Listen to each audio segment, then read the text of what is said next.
Hi everyone. Last class के अंदर मैंने आपको एक न्यूमेरिकल दिया था जिसमें आपको केसी की वैल्यू कैलकुलेट करनी थी। केसी की वैल्यू मैंने पूछी थी जिसके अंदर मैंने आपको यहाँ तक फॉर्मूला दिया था सी की पावर 2 डी, सी की कंसंट्रेशन, डी की कंसंट्रेशन अपॉन ए की कंसंट्रेशन इंटू बी की कंसंट्रेशन। यहाँ सी और बी की कंसंट्रेशन की पावर 2 थी। मैंने के सी की कंसंट्रेशन की वैल्यू भी दी थी, डी की कंसंट्रेशन की वैल्यू भी दी थी, ए की भी दी थी और बी की भी दी थी। उसके बाद भी किसी भी बच्चे ने इसका आंसर कैलकुलेट करके मुझे नहीं दिया। ठीक है, मैं आपको आंसर इसका लिख के दे रही हूँ। सी की कंसंट्रेशन आपकी थी 2x की पावर 2 हो गई, यहाँ पे पावर 2 है तो यहाँ पे पावर 2 हो गई। डी की कंसंट्रेशन x थी, ए की कंसंट्रेशन x थी और बी की कंसंट्रेशन भी x थी, तो इसकी पावर क्या हो गई आपके x²। ठीक है, कैलकुलेट करेंगे के सी इक्वल्स टू क्या आ जाएगा आपके 4x² into x upon x into x²। ये कैंसिल हो जाएगा, x से x कैंसिल हो गया, x² से x² कैंसिल हो गया। आंसर क्या आ गया आपके 4। के सी इक्वल्स टू क्या आ गया 4। अब बात ये है कि यदि आप लोग ये न्यूमेरिकल करने में इंटरेस्टेड नहीं हो, आपको इतना सॉल्व करने के बाद में कि जब मैंने सी की कंसंट्रेशन बता दी, डी की कंसंट्रेशन बता दी, फॉर्मूला लिख दिया, ए की बी की कंसंट्रेशन बता दी, जब इतना सारा करके मैंने आपको दे दिया तो आपको इस वैल्यू को पुट करने में क्या प्रॉब्लम आ रही थी। एक भी बच्चे ने इसका आंसर मुझे नहीं दिया। एक बच्चे ने ट्राई किया था पहले, तो उसको हिंट देने के लिए मैंने ये आपको इतना सॉल्व करके दिया, उसके बाद भी आपका किसी का आंसर नहीं आया। तो ये मेरी तरफ से आपके लिए लास्ट कोशिश थी कि आपको मैं इसके न्यूमेरिकल भी समझा सकूं ताकि आपको इसका कंटेंट जो है इंटरनली समझ में आए, अच्छे से समझ में आए। ये मेरा लास्ट न्यूमेरिकल था। नेक्स्ट मैं एक भी न्यूमेरिकल नहीं करवाने वाली हूँ आपको, क्योंकि आप लोग पढ़ते नहीं हो या वीडियोज को पूरा देखते नहीं हो। इतना सारा डिटेल में आपको करने के बाद, पूरी मेहनत करने के बाद, मैंने तो आपको एक्स्ट्रा मेहनत करवाई कि आपको अच्छे से समझ में आए। कोई ज़रूरी नहीं था थियोरेटिकली, मेरा तो टॉपिक कंप्लीट हो रहा है, मुझे तो कोर्स कंप्लीट करवाना है, करवा दूंगी। आपको पढ़ना नहीं है तो मुझे कोई ज़रूरी नहीं है कि मैं आपको न्यूमेरिकल सारे करवाऊँ ही करवाऊँ। एक भी बच्चे ने कोई भी आंसर नहीं दिया। तो अब मैं, ये लास्ट था मेरी तरफ से आपको न्यूमेरिकल, आपकी मर्जी है जैसे करना। आपके क्वेश्चंस के न्यूमेरिकल्स के तो मैं आंसर भी नहीं करने वाली हूँ, क्योंकि तुम लोग इतनी मेहनत नहीं कर सकते। एक वीडियो 2-3 दिन से ये क्लास चल रही है, बीच में 3 दिन का गैप था, आपके सैटरडे की छुट्टी थी, संडे की छुट्टी थी, उसके बाद भी आपने ये करके मुझे नहीं दिया। इतने से काम के लिए आपको 3-4 दिन मिल गए और ये आपसे फिर भी कैलकुलेट नहीं हुआ। चलो गलत भी एक बच्चे ने करके दिया तो मैं तो सिर्फ उसी बच्चे के क्वेश्चन का आंसर करूंगी जिसने मुझे कम से कम करने के लिए करके तो दिया, ट्राई तो किया एटलीस्ट। आप लोगों ने तो ट्राई भी नहीं किया। तो जिन बच्चों ने ट्राई भी नहीं किया है तो मेहनत करना भी मत। मैं किसी न्यूमेरिकल का कोई आंसर नहीं देने वाली हूँ, कुछ भी नहीं समझाने वाली हूँ उस बच्चे को। ठीक है, चलो आज के लिए बस इतना। ठीक है, नेक्स्ट स्टार्ट करते हैं अपने नया topic, relation between KC and KP.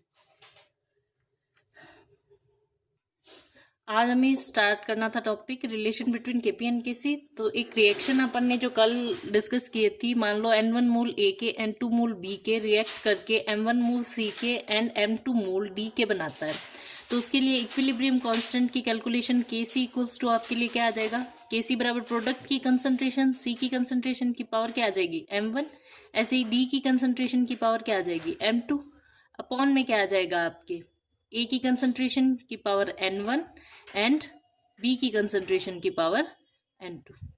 यहाँ तक समझ में आ गया। ये तो हमने कहाँ से लिया है, वही सक्रिय द्रव्यमान के नियम से जो डिराइव किया था अपन ने, वही वाला फॉर्मूला है, वापस से उसी को हमने लिखा है।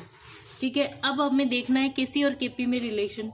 यदि हमें केसी का मान पता है तो हम कैसे लिख सकते हैं। यहाँ पर ये सक्रिय द्रव्यमान से मतलब क्या है, कंसंट्रेशन, सांद्रता, तो मैं इसको सी से भी डिनोट कर सकती हूँ। तो मैं ऐसे भी लिख सकती हूँ KC is equals to C concentration of C की power M1, concentration of D की power M2, concentration of A की पावर क्या आ जाएगी N1 and concentration of B to the power N2।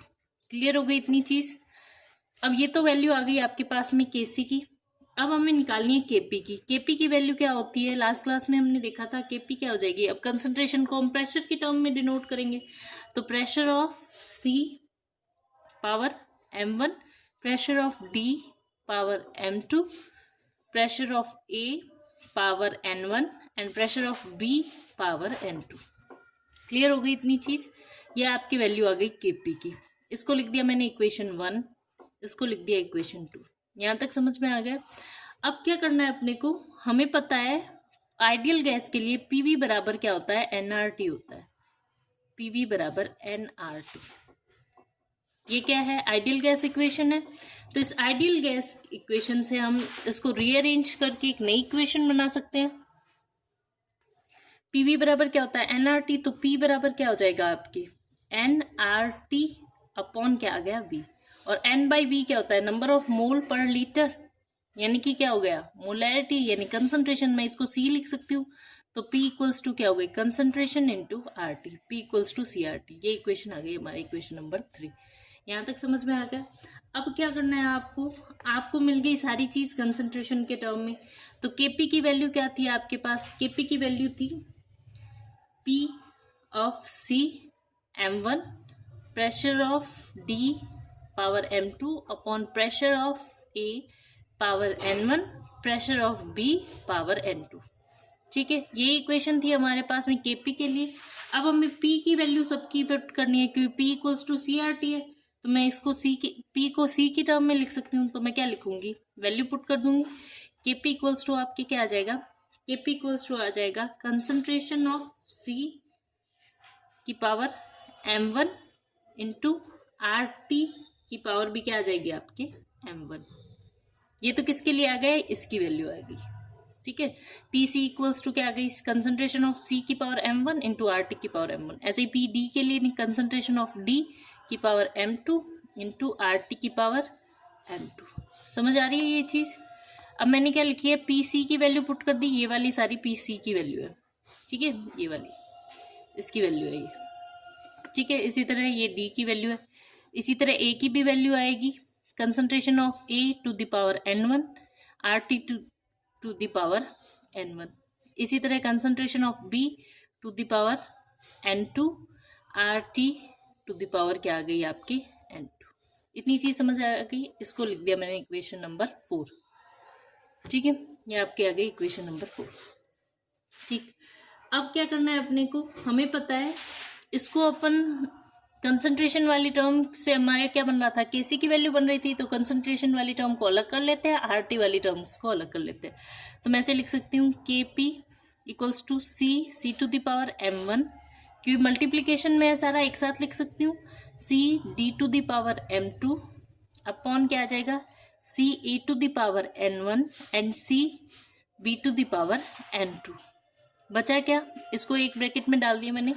इसके अलावा क्या बचा हमारे पास में, RT की power RT to the power m1 ये एक आ गया, RT to the power m2 upon RT to the power n1 and RT to the power n2। ये आ गई आपकी इक्वेशन नंबर 5। यहाँ तक समझ में आ गया। अब जब आधार समान हो तो घाती गुणा में हो तो आपस में जुड़ जाती है, और भाग में हो तो उनका सब्ट्रैक्शन करना पड़ता है। तो अब क्या हो जाएगा, ये दोनों तो जुड़ जाएंगे, m1 n2 और n1 और n2 क्या हो जाएंगे, इसमें से लेस हो जाएंगे। तो इक्वेशन क्या बन जाएगी हमारे पास में, Kp equals to C to the power m1 C D। अब ये देखो इसमें आधार समान नहीं है, ये ध्यान रख लेना। ये कंसंट्रेशन की टर्म जरूर है, लेकिन ये C की कंसंट्रेशन है, ये D की कंसंट्रेशन है, तो इनको तो अलग अलग ही रखना पड़ेगा अपने को। C A to the power n1 C B to the power n2, और यहाँ पे साथ में क्या आ जाएगा, RT होल पावर क्या आ जाएगा, m1 प्लस m2, ये प्रोडक्ट के मूल्स थे, माइनस n1 माइनस n2। ठीक है, या फिर आप इन दोनों को ब्रैकेट में डाल दो, इन दोनों को ब्रैकेट में डाल दो, तो ये यहाँ पे प्लस हो जाएगा। ठीक है, ऐसे भी लिख सकते हो और दोनों को माइनस करके भी लिख सकते हो। ठीक है, अब ये तो क्या हो गई, प्रोडक्ट के मोलों की संख्या माइनस रिएक्टेंट के मोलों की संख्या, तो इसको डेल्टा एन लिख सकती हूँ मैं। तो Kp इज इक्वल्स टू क्या आ जाएगा, और ये सारा क्या है, Kc की वैल्यू है, तो Kc into RT to the whole power delta n. ये आपके आ गया relation between Kp and Kc। ये इक्वेशन 6 आपको क्या बताता है, relation between Kp and Kc। अब यहाँ पे डेल्टा एन आपको पता है m1 plus m2 minus n1 plus n2। ठीक है, अब इसके लिए न्यूमेरिकल तो छोड़ो तुम, केपी इतना बता दो, केपी जो होगा वो कब बराबर होगा केसी के, जब डेल्टा एन का मान क्या हो जाएगा 0। डेल्टा एन 0 है तो क्या हो जाएगा, ये दोनों बराबर हो जाएंगे। जब डेल्टा एन इक्वल्स टू 0 है तो केपी बराबर क्या हो जाएगा केसी। क्यों? क्योंकि किसी भी चीज़ की पावर, किसी भी नंबर की पावर यदि 0 हो तो उसकी वैल्यू क्या हो जाती है 1। तो आरटी की पावर 0 कर दूंगी तो ये क्या हो जाएगा 1। तो केपी बराबर क्या बच जाएगा केसी। केपी बराबर क्या बच जाएगा आपके केसी। कब? जब डेल्टा एन बराबर क्या हो जाए आपके 0। इसी तरह केपी बड़ा हो जाएगा केसी से, कब? जब डेल्टा एन क्या हो आपके पॉजिटिव, डेल्टा एन क्या हो पॉजिटिव। और केपी छोटा हो जाएगा केसी से, कब? केसी से छोटा कब होगा, जब डेल्टा एन क्या हो नेगेटिव। ठीक है, ये 3 इंपॉर्टेंट रिजल्ट निकलते हैं इस फॉर्मूले से। ठीक है।